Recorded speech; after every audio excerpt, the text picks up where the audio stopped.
दिल्ली रे प्रबल वर्षा रास्ता घाटठू नहीं स्कूल घरद्वार सबुठी पशिछि पानी।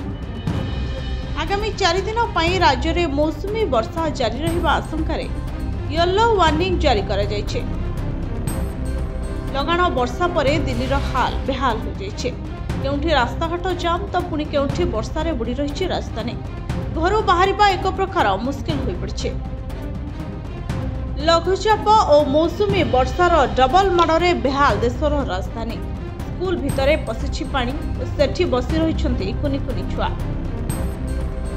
सते जेमिति पिलामानंकु सुरक्षा पाई स्कूल प्रशासन न निखा नाही। सेपटे आउ एक चित्र रे राजधानी रास्ता रे देखिबाकु मिलुछि लोक माने पहरी पहरी जाउछन्ति।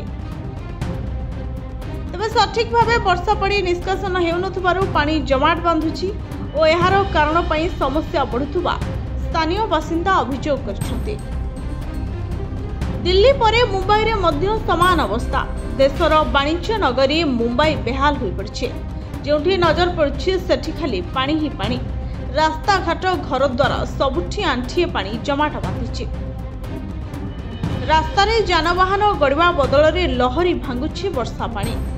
24 घंटा चलचंचल रहुथुवा मुंबई किछि घंटा पाई ठप होई पड़िछे। रविवार रातिरु आरंभ होइतिबा 3 दिन हेबो वर्षा जारी रहिछे।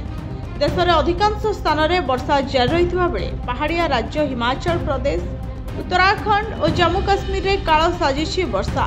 बन्या सांगको भूस्खलन। रास्ता घाट बंद पड़िछे। सेपटे उत्तर पूर्व राज्य आसाम, मणिपुर, अरुणाचल प्रदेश रे दिनकू दिन समस्या बढ़िबा को लागिछि। तबे जलवायु परिवर्तन पई किछि राज्य रे वर्षा एवं अन्य किछि राज्य रे मुंडफटा खरा सांगको असह्य ताती अनुभूत होइछे। Bureau report ACT Odia.